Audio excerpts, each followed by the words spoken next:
Bienvenue. Vous nous écoutez sur le www.radioalfayda.net. À l'écoute de la référence, merci de rester en notre compagnie. Il est 12h ici à l'immeuble Cheikh Imam Hassan Cissé, d'où nous émettons 12h à la grande mosquée de Medina Baye. La même heure à Léona Niassène, Léona Kanen, Bouchra, Medinatul Cheikh Abdou Khadre, Djeylani Assane, Bamba, Touba Ndorong et Kawsara Fall. Alfayda FM 90.1, vous l'aurez deviné à juste titre, c'est l'heure du journal dont voici les titres. Les Sénégalais se détournent-ils de la continuité pour le changement à l'appel du projet? Le candidat de la coalition Diomaye Président a-t-il remporté les élections d'hier dimanche au premier tour? 8 tranches sans équivoque, les premières tendances relayées par la presse nationale dans l'attente des résultats officiels prévus ce mercredi. Jusqu'hier tard dans la nuit du côté du candidat de Benno Bokk Yakaar, l'on ne s'avouait pas encore vaincu. Amadou Ba en conférence de presse sous peu dans ce midi, nous ferons un retour à la journée de vote d'hier 24 mars. Dans la liberté de Kaolack, les chauffeurs interpellent la municipalité pour une meilleure gestion des lieux. Dans ce journal, vous les entendrez à travers le secrétaire général Mamadou Kébé. La revue de la presse, la page internationale, celle sportive, ce sera dans la deuxième partie de ce JP. Derrière la baie vitrée, Code Sec Keneme en assure la partie technique. Restez avec nous tout de suite, le développement.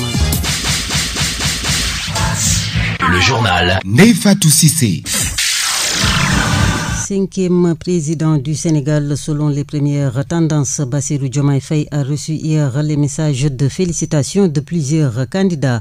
Amadou Ba, face à la presse et à ses militants, soupe pour se prononcer. L'élément sonore reporte la signature de nos confrères de la Voix de l'Amérique. Avant même la fin du dépouillement de tous les bureaux de vote, plusieurs candidats de l'opposition ont félicité Bassirou Diomaye Faye. Khalifa Sall, Mamboy Diao, Déthié Fall, le professeur Daouda Ndiaye ou encore Anta Babacar Ngom ont tous reconnu la victoire du candidat de l'ex-parti PASTEF porté par Ousmane Sonko. Mais le camp du pouvoir et son candidat Amadou Ba refusent encore pour l'instant de jeter l'éponge et disent attendre la proclamation des résultats officiels pour se prononcer sur l'issue de cette présidentielle. Pourtant, les premières tendances placent largement le candidat Bassirou Diomaye Faye en tête. Certains médias et observateurs, se basant sur les chiffres issus de plusieurs centres de vote du pays, annoncent même une victoire avec une large avance sur Amadou Ba. Les autres protagonistes arrivent loin derrière. À l'annonce des premiers résultats, les supporters de Bassirou Diomaye Faye sont descendus dans les rues du pays pour jubiler. Pour eux, les chiffres ne font aucun doute. Leur candidat est le nouveau président de la République du Sénégal.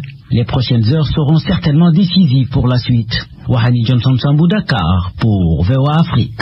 C'est un retiré de la course à la présidentielle. Le candidat Cheikh Tidiane Dièye avait appelé le 20 mars dernier tous ses militants qui étaient prêts à voter pour lui à porter leur vote et leur voix sur le candidat Bassirou Diomaye Faye. Hier, jour du scrutin et à la sortie de son bureau de vote à Ziguinchor, ces propos que nous écoutons au micro de notre correspondant Mohamed Sagna. Simplement rendre grâce à Dieu, Allah subhanahu wa ta'ala, de nous avoir donné l'occasion de vivre ce jour historique pour moi, mais historique aussi pour le peuple sénégalais. C'est un jour important dans nos vies qui nous a permis aussi de vivre ce jour. En dehors d'Allah, c'est grâce à la détermination du peuple sénégalais, à sa volonté, à son courage, à sa résilience que nous avons aujourd'hui l'occasion de voter. Ce n'était pas évident. Tout a été fait ces dernières années pour que ce moment n'ait pas lieu. Tout a été fait pour que nous n'ayons pas la possibilité d'être des candidats et de voter pour le projet auquel nous croyons. Le peuple a montré qu'il est le seul souverain. J'entends souvent des gens dire « force restera à la loi ». Et je leur dis souvent, ajoutez « force restera au peuple » parce que le peuple est le seul souverain. Et le peuple a montré qu'effectivement, il a eu la volonté, il a eu l'envie et la détermination de préserver sa démocratie, préserver son état de droit et sa république. Le peuple nous a sauvés. Le vote du 24 mars, synonyme de mutation sociale à la demande du peuple sénégalais, a déclaré hier à Ziguinchor. Cheikh Tidiane Dièye, c'était donc à la sortie de son bureau de vote. Suivons-le toujours au micro de notre correspondant à Ziguinchor, Mohamed Sagna. Ce jour n'est pas seulement un jour d'élection au plan politique.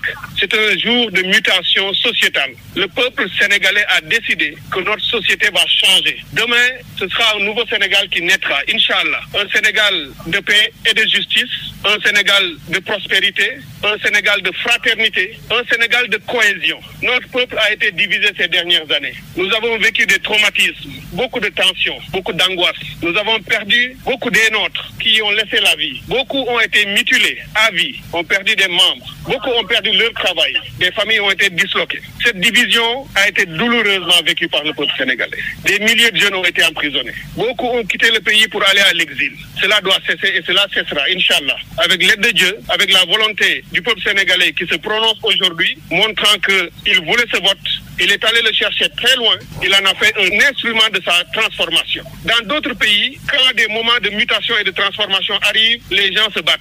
Il y a des tensions et peut-être des guerres. Ici, nous avons choisi le modèle démocratique. Il a été perturbé ces derniers temps pour des raisons que nous connaissons et le peuple était déterminé pour dire c'est par la démocratie que je veux amener le changement, pas par la confrontation.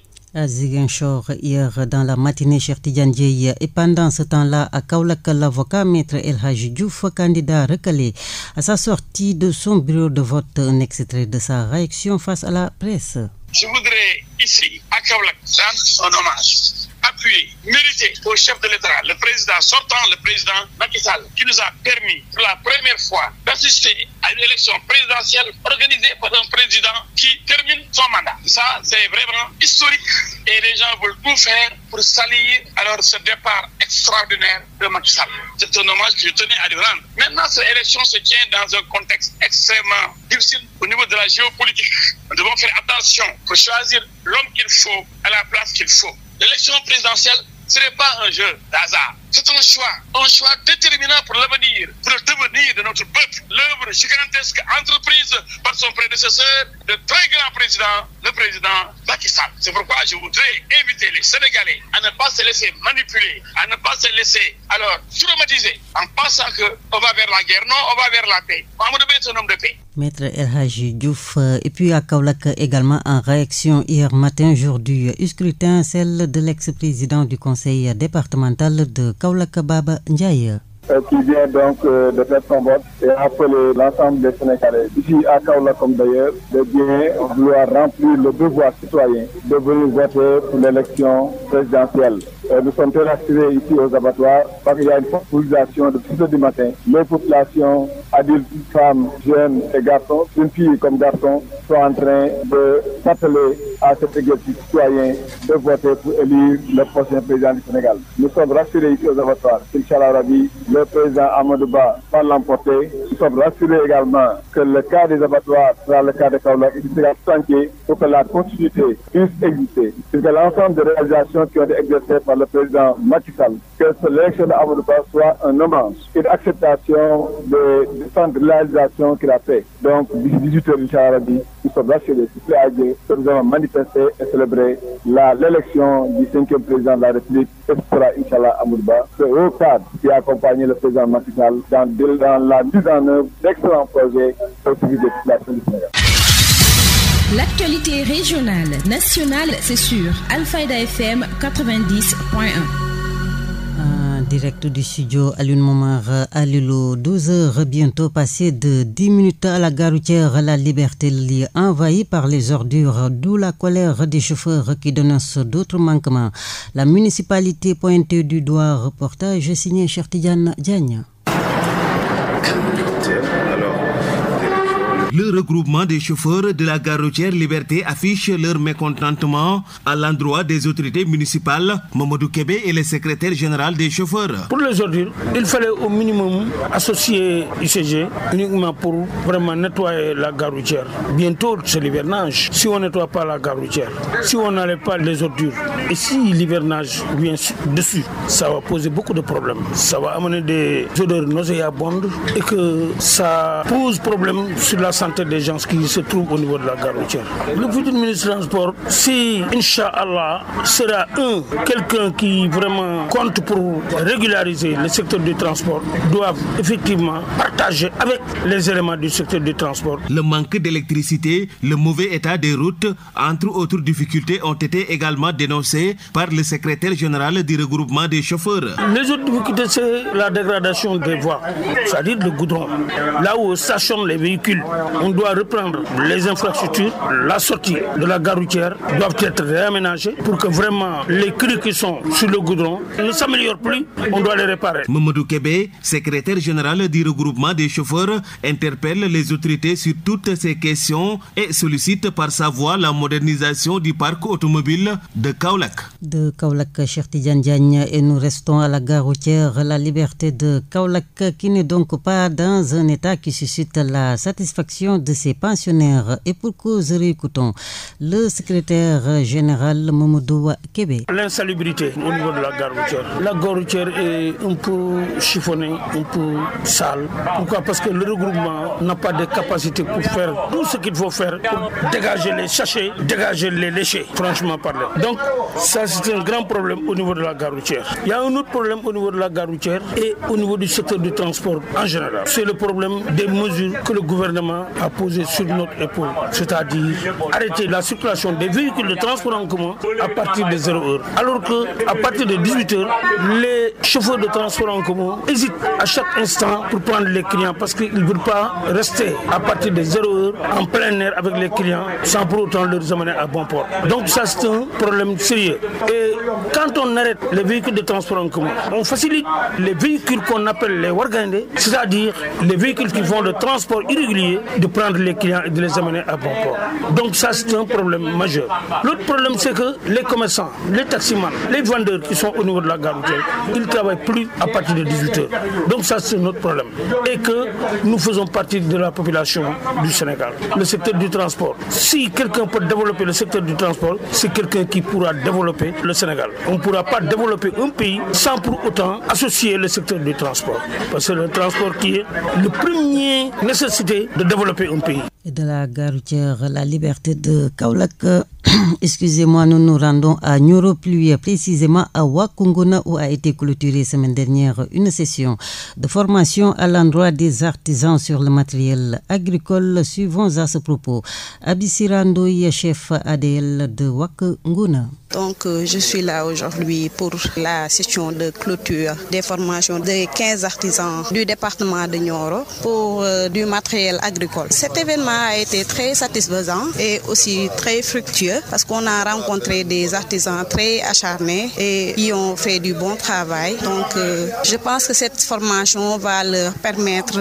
d'avoir plus d'expérience par rapport aux autres. Nous sommes prêts à les appuyer puisque nous sommes là pour ça. Donc les CADL sont là pour appuyer et aider les autres, que le développement de ce territoire soit plus développé. Et puis à la clôture de la session de formation à l'endroit des artisans du département de Nioro, une délégation de la Chambre de métier de Kaolack à sa tête son président, secrétaire général de la Chambre, Ndiaga Ndiaye, que nous écoutons. Aujourd'hui, nous sommes venus à Wakunguna avec une forte délégation conduite par le président de la Chambre de métier, M. Sidi Diop, accompagné d'une forte délégation composée de membres du bureau. Mais aussi, nous avons trouvé sur place des présidents des artisans communaux, notamment de Kermadjabel, de Taïba Niassène et de Narameskal. Aujourd'hui, nous sommes venus pour une cérémonie de clôture d'une session de formation qui était axée sur le matériel agricole. Cette section de formation a pu se réaliser grâce à une convention entre l'UNCM et le 3FPT. Le président de la Chambre de métier de Kaolack et le président de la commission formation professionnelle de l'UNCM, de l'Union nationale des chambres de métier. À ce titre, il a beaucoup contribué à l'élaboration de cette convention qui permet aux chambres de métier, par le biais de l'UNCM, de faire des requêtes de formation au niveau des 3 FPT. Donc, nous avons eu le plaisir de trouver sur place l'opérateur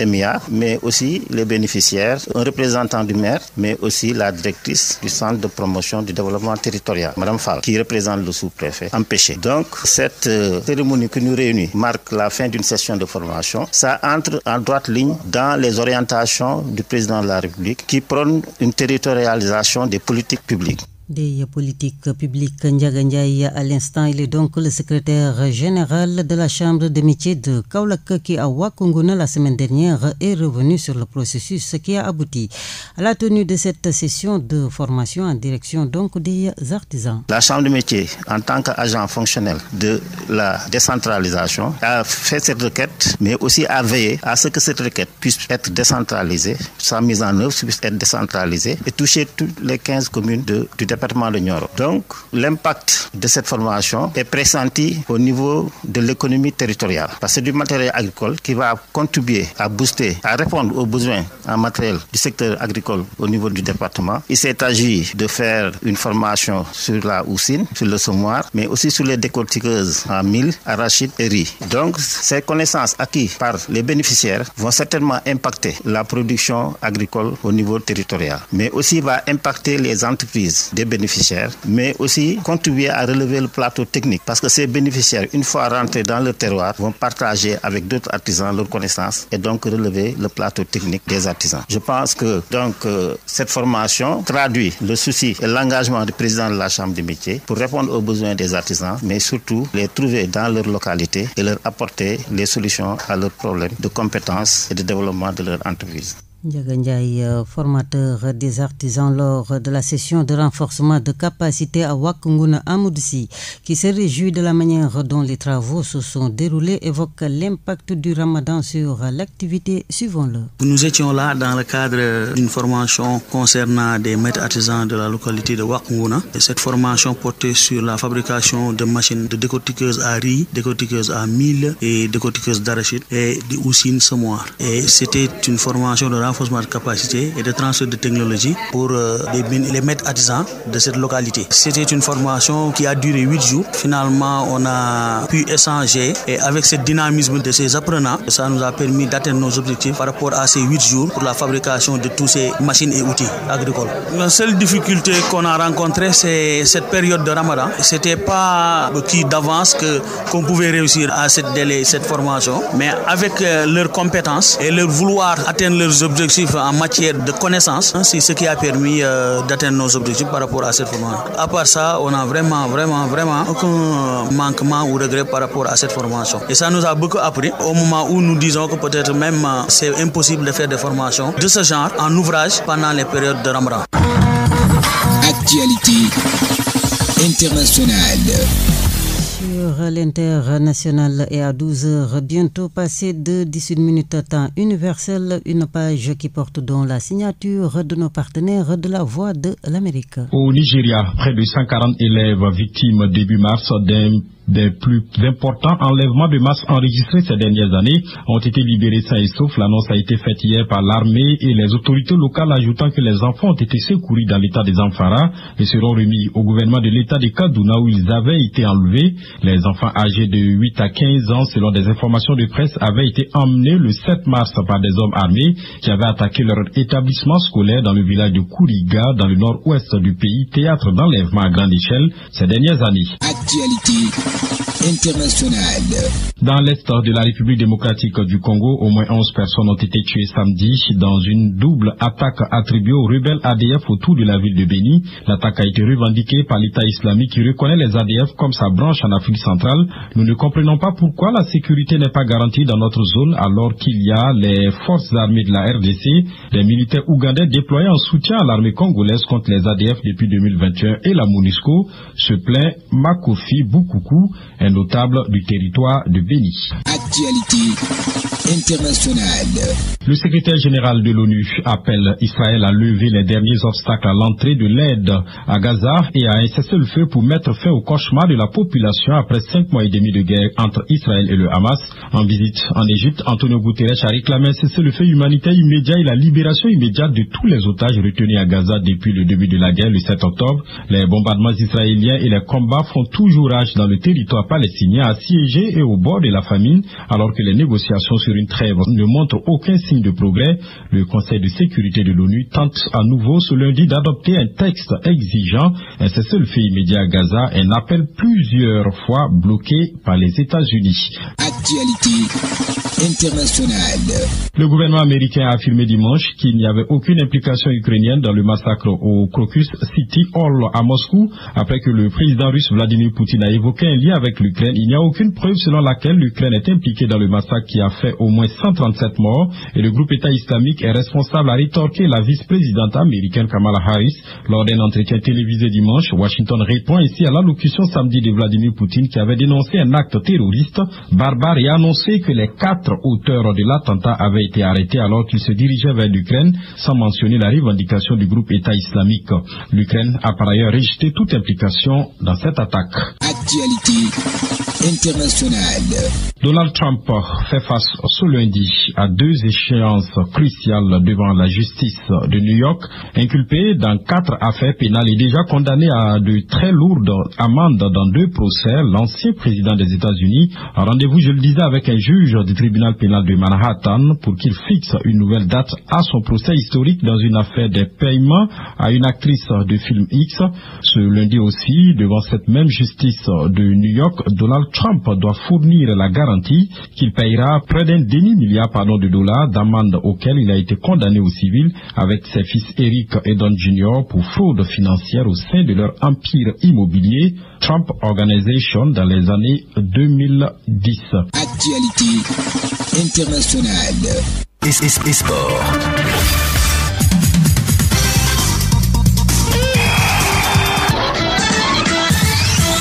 À 12h, bientôt passé de 22 minutes à Diourbel dans le Baol. Sous la même heure ici en studio. La page sportive de ce JP, une signature de Moussa Kane. Une page sportive que nous ouvrons avec la 13e édition des Jeux africains qui a pris fin à Accra. Dans le classement général des médailles en or, le podium est composé de l'Égypte avec 99 médailles en or, suivi du Nigeria 47 médailles en or. L'Afrique du Sud est 3e avec 32 médailles en or. Le Sénégal occupe la 12e place. Football à présent. Rencontre internationale en amical. L'Angleterre a été battue par le Brésil 0-1. France perd devant l'Allemagne 0-2. Slovaquie s'incline devant Autriche 0-2.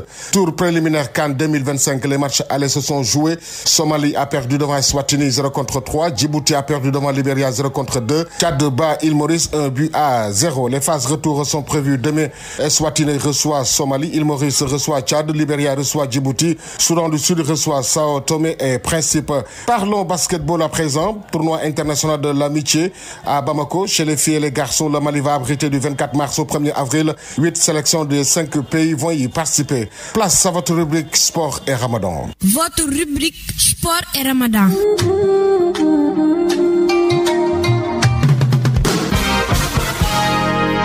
Al-Fayda FM.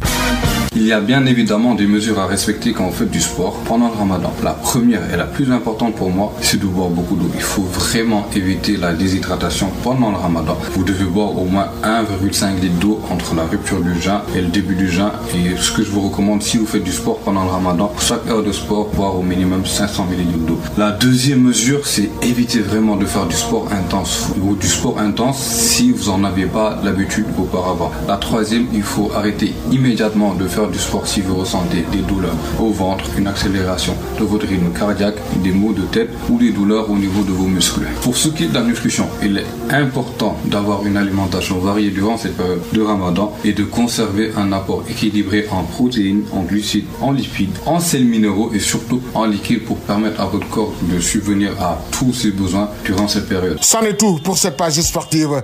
Merci de l'avoir suivi. Excellente suite des programmes sur la 90.1. La revue de presse. L'Obs Pop place le soleil sur le quotidien Walf le matin. Les quotidiens sénégalais parus ce matin en mode de proclamation des résultats tout en analysant le scrutin du 24 mars dont les tendances portent à la tête du pays Bassirou Diomaye Faye. Ce dernier en signe de victoire à la une de critiques fait dire au journal que le candidat de Sonko, Noa Amadouba, le Koukao de Diomaye, Macky Sall, le grand perdant, s'exclame en une. La publication, les premières tendances favorables à Bassirou Diomaye Faye renchérit Grand Place qui parle de massacre à la tronçonneuse et pour cause relève le journal une razzia à Dakar, Thiès, Touba, Saint-Louis, Linguère, Louga, Kédougou, Kaffrine, etc. Diomaye est en tête avec 57,4%, Amadouba 31,9%, Khalifa Ababakar Sall 3,8%, Aliou Moumoudja 2,5%, Ali Ngouille Ndiaye 1,3% et Idriss Seck 1% avec une marge d'erreur de 3%. Détail Grand Place qui souligne que c'est d'après l'informaticien Alphonse Diakane. S'intéressant aux enseignements d'un scrutin, la Dépêche s'interroge en se demandant si Diomaye est élu au premier tour. Second tour de la présidentielle, mirage pour le candidat Amadou Ba s'interroge pendant ce temps à sa une antenne quotidien vers un second tour, affirme pour sa part Le Point. Quoi qu'il en soit, écrit Libération après les premières tendances issues de l'élection présidentielle des candidats abdiquent devant Diomaye et il s'agit de Khalifa Ababacar Sall, Déthié Fall, Mame Boye Diao, Anta Babacar Ngom, Mamadou Lamine Diallo, le professeur Daouda Ndiaye, Pape Djibril Fall, Serigne Mboup, Aly Ngouille Ndiaye, Thierno Alassane Sall, Malick Gakou. Au moment où à la une du journal Le Quotidien, ces propos qui émanent du camp de Amadou Ba, nous sommes certains d'être dans le pire des cas. Dans un couplet de second tour, ne prétend pas visiblement l'oreille, Bassirou Diomaye Faye est en route vers le palais, titre Direct News. Et pour cause d'Ilas, les tendances lui sont favorables. Diomaye balaye le système, titre Le Réveil. Diomaye Moui président exulte en une bés bi le jour qui relève ce qu'il appelle les lourdes tendances du premier tour. Des tendances issues des urnes renchéries, Les Échos qui barrent en sa une, je cite, Bassirou Diomaye Faye, 5e président. Le plébiscité note sous fond vert l'Observateur. Diomaye la surprise du chef, l'exclamation barre la une de Sud Quotidien. Le journal analyse ainsi le scrutin présidentiel du 24 mars. Et à 12h bientôt passé de 28 minutes à Andémen, non loin de Kassaville, le long de la rue El Hadji Abdoulaye Niass et ici à l'immeuble Cheikh Imam Hassan Cissé nous émettons en direct du studio Alioune Momar à Lilo. Voilà donc que c'est ici que se referme ce journal. Tout de suite le rappel des titres. Les Sénégalais se détournent-ils de la continuité pour le changement à l'appel du projet? Le candidat de la coalition Diomaye président a-t-il remporté les élections d'hier dimanche au premier tour? 8 tranches sans équivoque, les premières tendances relayées par la presse nationale dans l'attente des résultats officiels prévus ce mercredi. Jusqu'hier tard dans la nuit du côté du candidat de Benno Bokk Yakaar, l'on ne savait pas encore vaincu. Amadou Ba en conférence de presse suppose qu'il n'y a pas changement. Dans ce midi, nous avions fait un retour à la journée de vote d'hier 24 mars. Gare routière La Liberté de Kaolack, les chauffeurs interpellent la municipalité pour une meilleure gestion des lieux. Dans ce journal, vous les avez entendus à travers le secrétaire général Mamadou Kébé. La revue de la presse, la page internationale, celle sportive, c'était donc dans la deuxième partie de ce JP. Derrière la baie vitrée, Code Sec Keneme en a assuré la partie technique. Soupe à 13h, la rédaction vous retrouvera pour la version Wolof de tout cela et ce sera avec Maria Moba. À toutes et à tous, merci encore de nous choisir. Bon après-midi. Très bon début de semaine et surtout bien des choses sur les ondes de la référence. Le journal Nefatou Cissé.